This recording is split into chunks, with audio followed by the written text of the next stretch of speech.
Brought to you by WisconsinEye, WisPolitics, and our sponsor, Transportation Development Association. Rewind Milwaukee. I'm Steve Walders. And I'm J.R. Ross. This is Rewind Milwaukee. We want to spend the whole time talking about the impact of the transportation funding on Milwaukee County, which is why I want to welcome Democratic Representative Daniel Riemer of Milwaukee, who represents the 7th Assembly District. Representative, thanks for joining us. Great to be here. Okay, so you've heard the whole transportation funding debate, especially this week. All the Republicans are weighing in. So my first question, impact of the transportation funding debate on your city, Milwaukee, and Milwaukee County. Well, I think like a lot of representatives in the Assembly, senators in the state Senate, and citizens that I represent, citizens around the state, there's concern that the transportation fund may not adequately support the kinds of things that people would like to see most supported. That includes potholes, maintenance, the repair of bridges and roads, and the support of transit. In another sense, something I've noticed, and this may be specific to the district I represent, and certainly in my opinion has statewide implications, and is something I've talked a great deal about with my colleagues, is the effect of the governor's approach to delaying some of the major projects. One of the things that constituents in the west side of Milwaukee have told me a great deal about is that they're concerned about the expansion of the freeway system in Milwaukee. They're concerned that it will lead to the destruction of homes, the destruction of property, and the reduction of property values. So in another sense, the approach the Walker administration has taken to not emphasizing the expansion of major freeway projects, taking an approach that's a bit more cautious or at least delays some of those projects, may be one of the positive results of the proposed transportation budget. JR? So does that mean Gottlieb is saying in the hearing that I-94 east-west is not a priority over north-south? Is that a good or bad thing for your district then? Well, for those who are watching, a little bit of context might be helpful. The I-94 east-west project near the Miller Park to the Park fairground. Stadium, exactly, is a proposed project that the Department of Transportation has previously suggested ought to be expanded, potentially double-decked. There was a proposal to do that when I first took office in 2012. I know that idea had been around for almost a decade at the time I came in. And that project was something that caused a lot of concern for neighbors. What happens if homes are torn down? Can we afford a $1.5 billion project? And the answer, as we can clearly see now, is no. So the current proposal, as I understand it, is to expand that freeway at a cost of about $1.1 billion over the course of the time it will take to construct it. That's still a pretty big price tag, especially because the reconstruction and repair of that project can be done for less than $400 million. A big cost saving over the course of the amount of time that it would take to do that, resources that could go into other projects around the state, and could also be used in a way that allows us not to increase bonding or increase taxes. Gottlieb said, though, that there's $31 million in WisDOT's proposed budget. To begin to plan the east-west, there's nothing in there for the north-south. Which is more critical to your city, Daniel? Sure. Well, I think there's been a knee-jerk reaction from the Department of Transportation to expand freeway systems and not really look carefully at what the effect is on the city. I think in many cases it's been damaging. That's certainly the argument I've made for the east-west freeway project. If you expand this and tear down homes in a productive and positive middle-class neighborhood, it will actually have an adverse negative effect on the city of Milwaukee. You know, I know a little bit less about the north-south project, but I think we need to make sure that we focus on maintenance and repair as a general policy direction. The expansion of freeways in the city of Milwaukee, I think, is generally speaking a bad idea, ought to be approached with caution.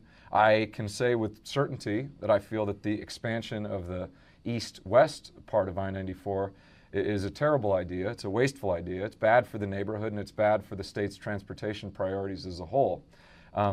So again, I'm not entirely clear what the north-south project entails, but I do know beginning the process of pouring in excess of $1 billion into the east-west project is a bad idea. Well, the governor's DOT budget proposal is largely focused on maintenance and rehabilitation. You sound like you like that approach. I do. I know it's a little unconventional, and I think as we go forward, the way that the debate around transportation issues may take a nonpartisan or bipartisan slant. But in the 4 years I've been in the state assembly and the 4.5, 5 years I've been a candidate. I was a candidate before I was a representative. What I heard from neighbors, voters, constituents, was a message that I take to heart, and it's one that I agree with. Fix what exists in the transportation system. Fix the potholes on my street and the streets that I drive on.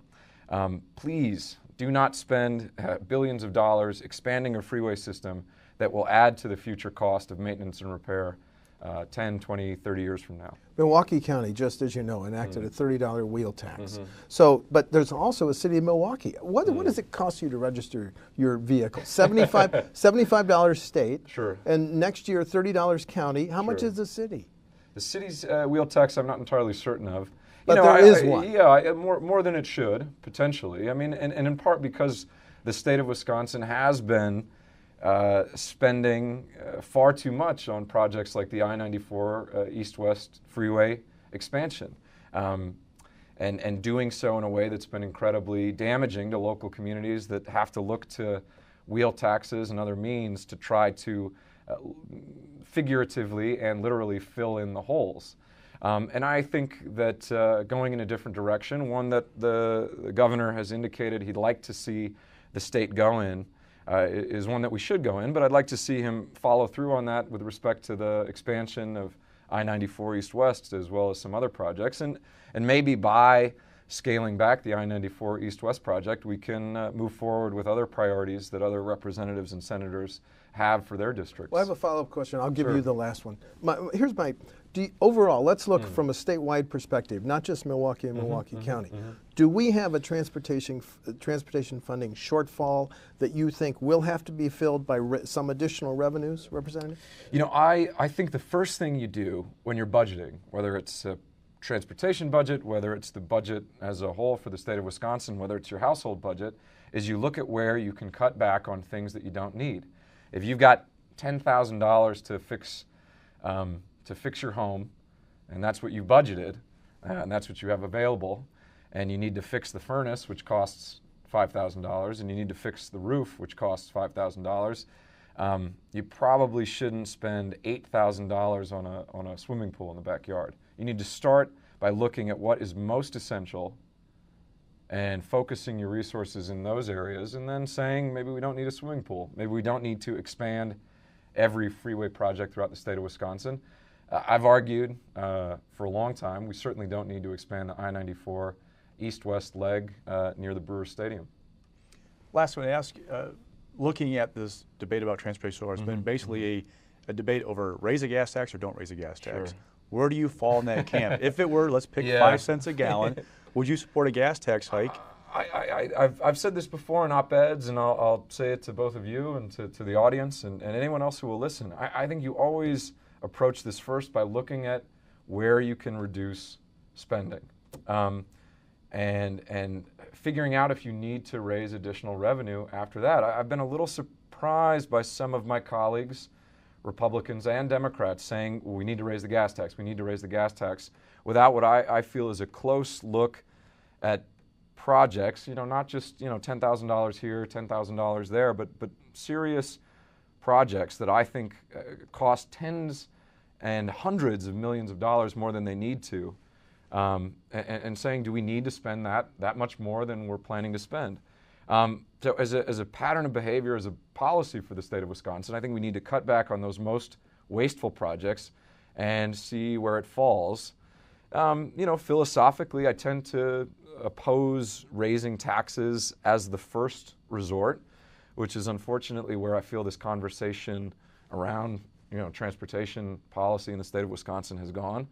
But at the same time, I think we need to, if we get to a point in the state where we say, here's the essential things we need to spend our scarce resources on, and we need a little bit of additional revenue to make sure we fill every pothole we can, then you might begin to have that conversation about raising revenue through a tax increase. But I just want to reiterate and be 100% clear, that should be a last resort. The first thing you should look at is reducing wasteful spending. Okay, we're out of time. Democratic Representative Daniel Thank you. Riemer, 7th District of Milwaukee. Thanks for stopping in. I'm Steve Walders. And I'm J.R. Ross. That's Rewind Milwaukee for this week. Brought to you by WisconsinEye, WisPolitics, and our sponsor, Transportation Development Association. Rewind Milwaukee.